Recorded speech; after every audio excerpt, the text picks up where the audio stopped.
What's up and welcome, episode 2, Life with Football. I'm your host, Kyle Smith from Platform Sports League. Today, we're going to go into the WalkOn life, all right? And full disclosure right now, I got the video going, I got the audio going. Going to try some different things here and get this content out, and however many avenues I can go. But it is what it is. Trying new things, content is content. Trying all forms and all avenues to get messages out there and grow an audience, basically. So there you have it. So again, like I said, today we are going to go through and just talk a little bit about the walk-on life and things to consider if you do have a walk-on opportunity, a preferred walk-on opportunity at a larger school, whatever it may be.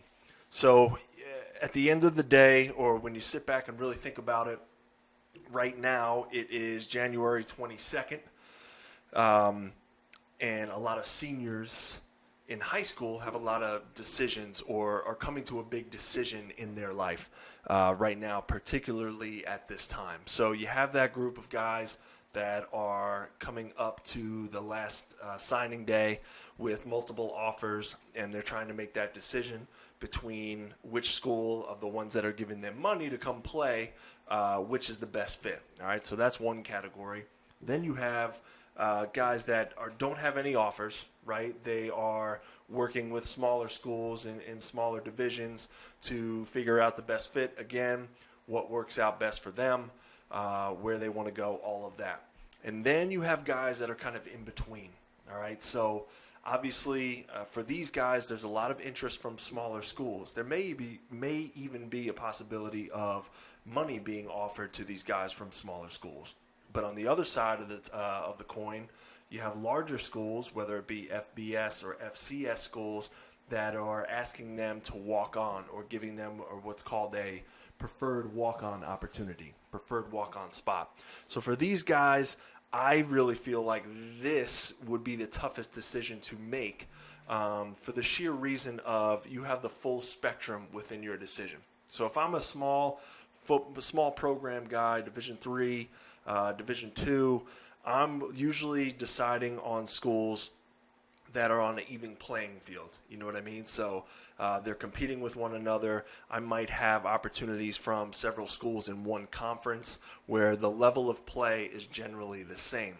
For the guys that have the walk-on offers or walk-on spots, as well as the smaller school opportunities, this is a full range of potential scenarios. So you obviously have the large schools, right? Let's say a Big Ten school gives you a preferred walk-on spot.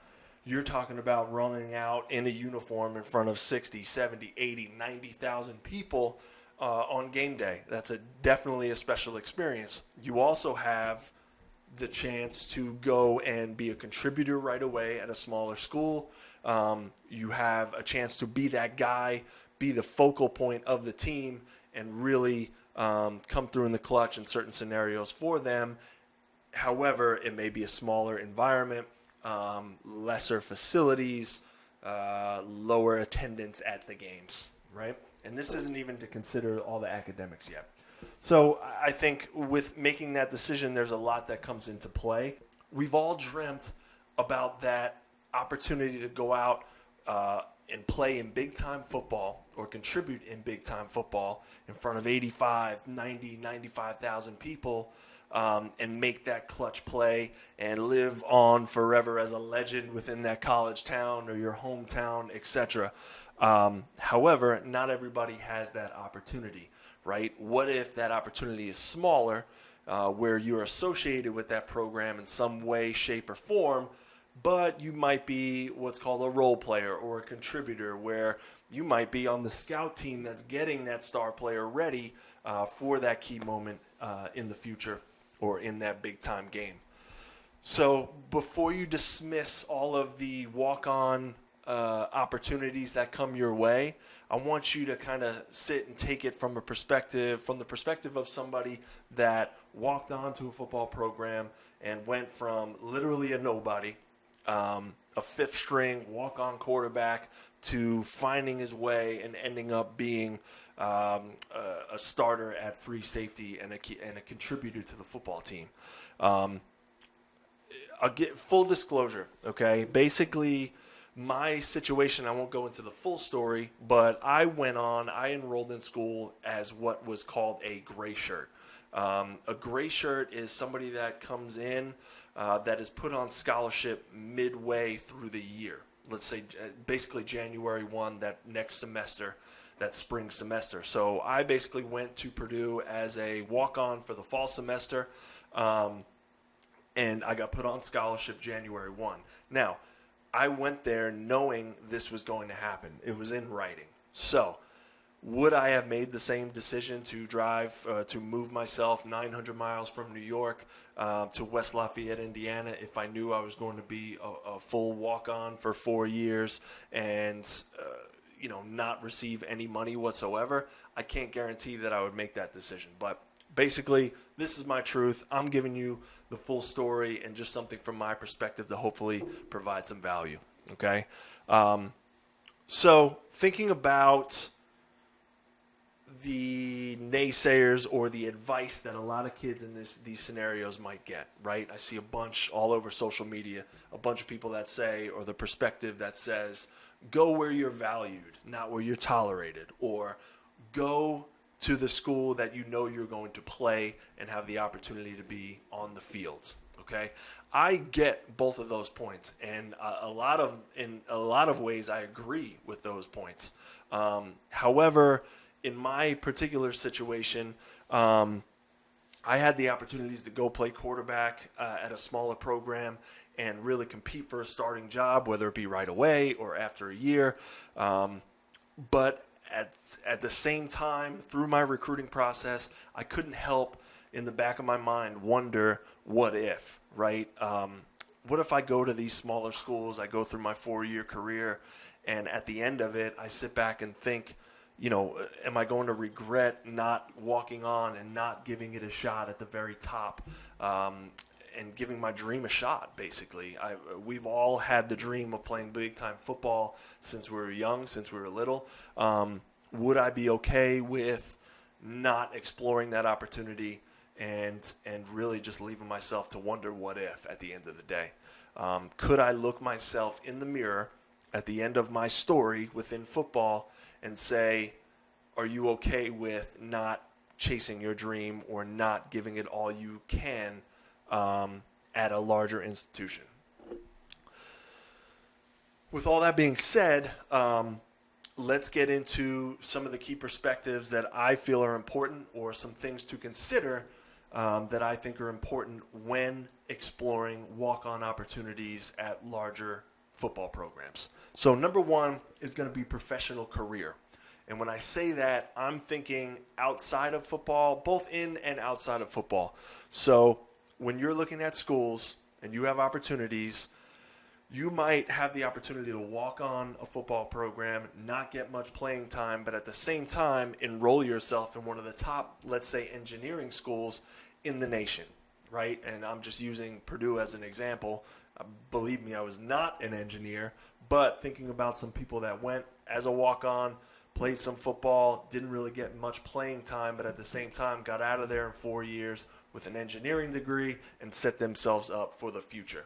You always, regardless of your status, regardless of your talent level, football is not going to last forever. You know that, right? Everybody knows that. That's the number one line that a coach or somebody trying to give advice would say.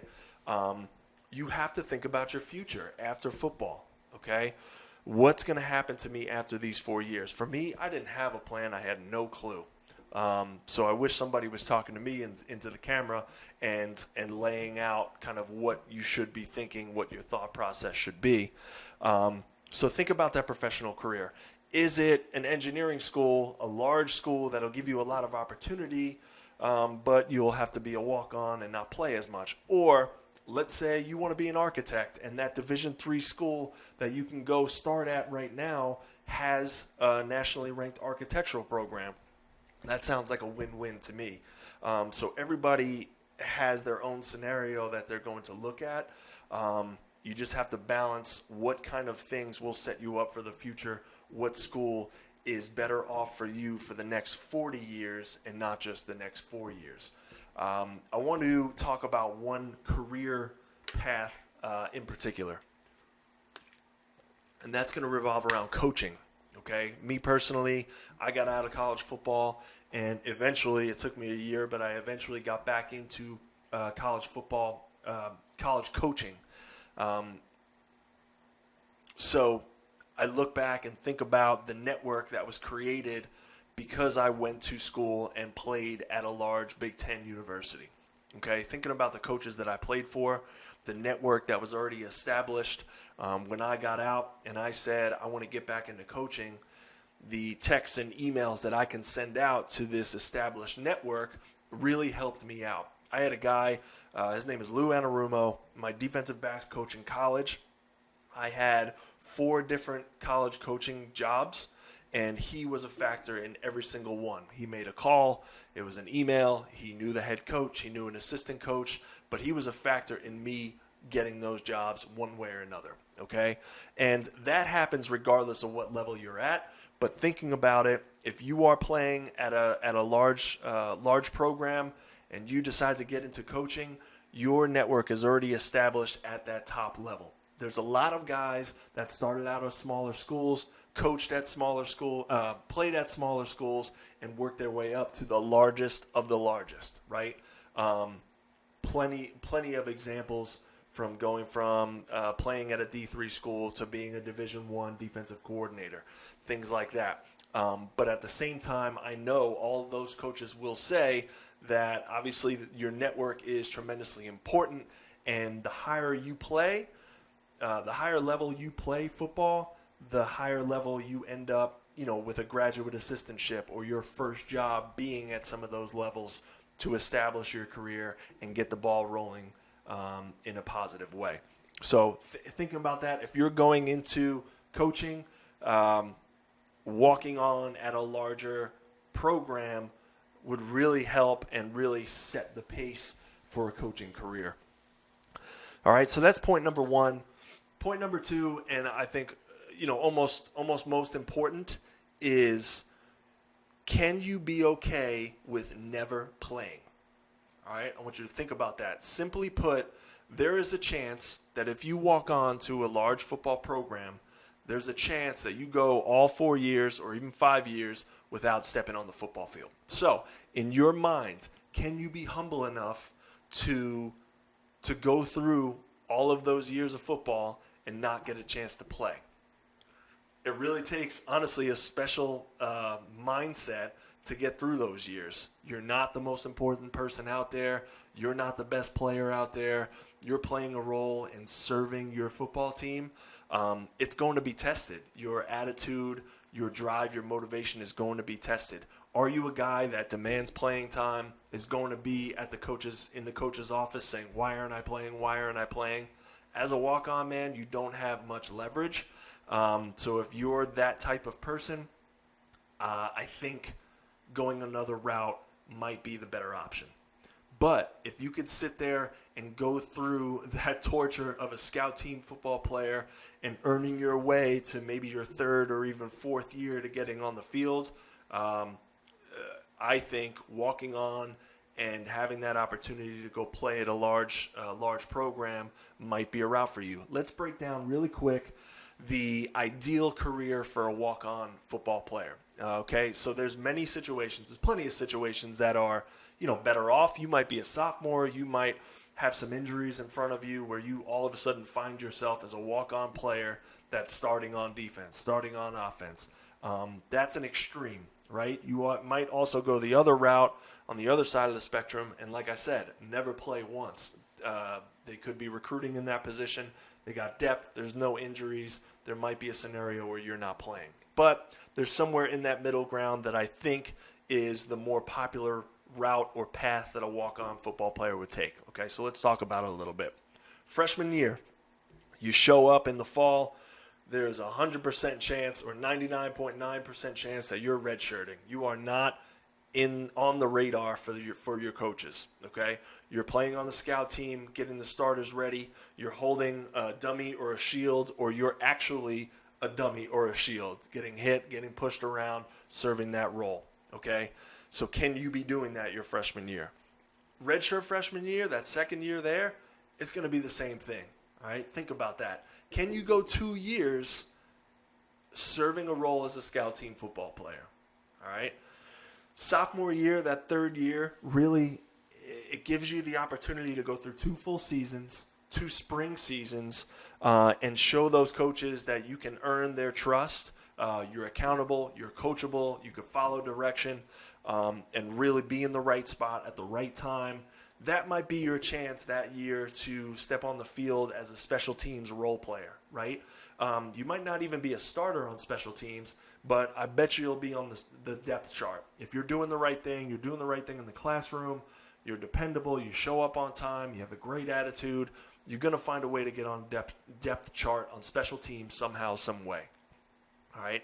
So that third year is really that swing year. You could be running down on kickoff. You could be blocking on the front line of kick return.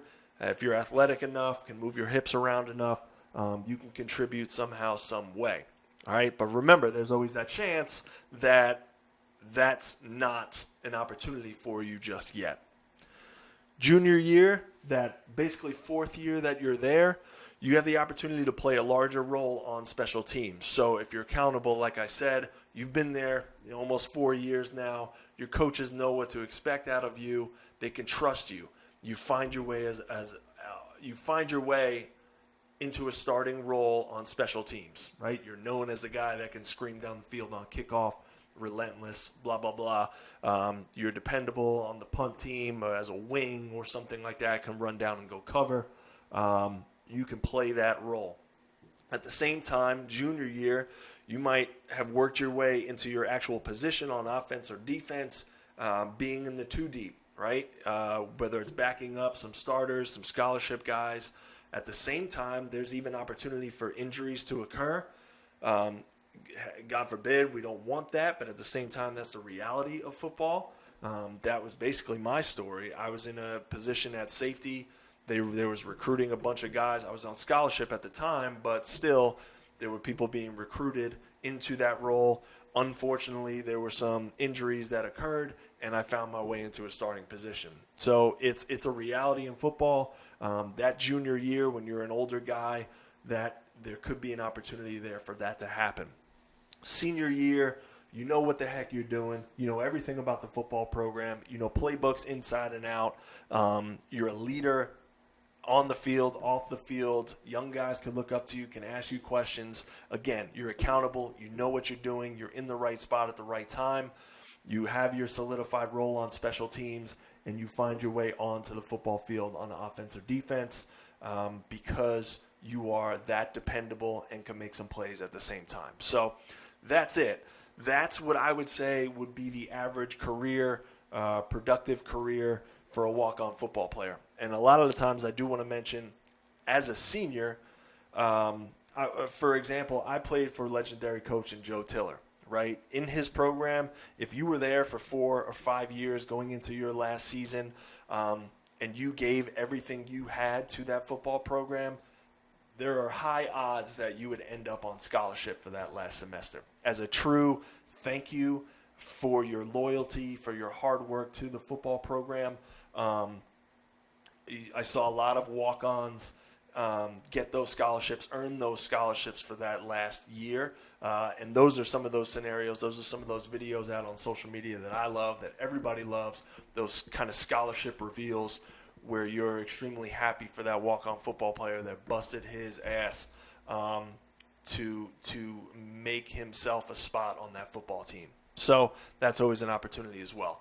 But, you know, if you can't bear that path, if you can't see yourself being humble enough with your head down, going to work for 4 straight years and having minimal opportunities like that, again, I think going to another school, a smaller school, where you'll have an established role immediately, that might be another route for you, okay?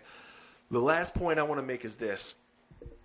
No one can make this decision whether to walk on a big school, a big football program, or go to another football program, a smaller school. No one can make that decision but yourself. It is tremendously important to realize that, okay? Whether it be your parents, your friends, your significant other, your coaches, your high school coaches, whoever it might be, people are coming out of the woodwork right now to give you advice on what you should be doing. But guess what? Nobody's going with you to campus. Nobody's walking with you every single day to class, to workouts, grueling workouts, and putting in the blood, sweat, and tears that you're going to be putting in. So you have to live with that decision yourself, and you have to make that decision yourself, okay? There's always something in my mind that I've learned a long time ago. There's no right or wrong decision when you're looking at these situations. You make your decision, your most educated guess, I guess you can say, your most educated decision. You do your research, what's best for you, and you go and commit to that and execute and work as hard as you possibly can to make that route the right decision. You come out on top at the end of the day, and you're going to be just fine. So a whole lot to think about. It's something I empathize with for a lot of you guys, or a lot of parents of guys that are going through this kind of scenario. It's a difficult one. It's stressful. There's a lot of anxiety going on. But at the end of the day, you have to be comfortable with the decision you make, and you end up making it a great one. That's really it. Episode 2, the walk-on life. There's so much more. There's so many stories that are wrapped around that, but I just wanted to get those few answers out, or those few points to consider at this very important time. So I appreciate you tuning in. Keep listening, keep sharing, keep commenting. What kind of topics do you want to hear about? I'd be glad to interact on social media, on all platforms. I appreciate you tuning in, and see you next time.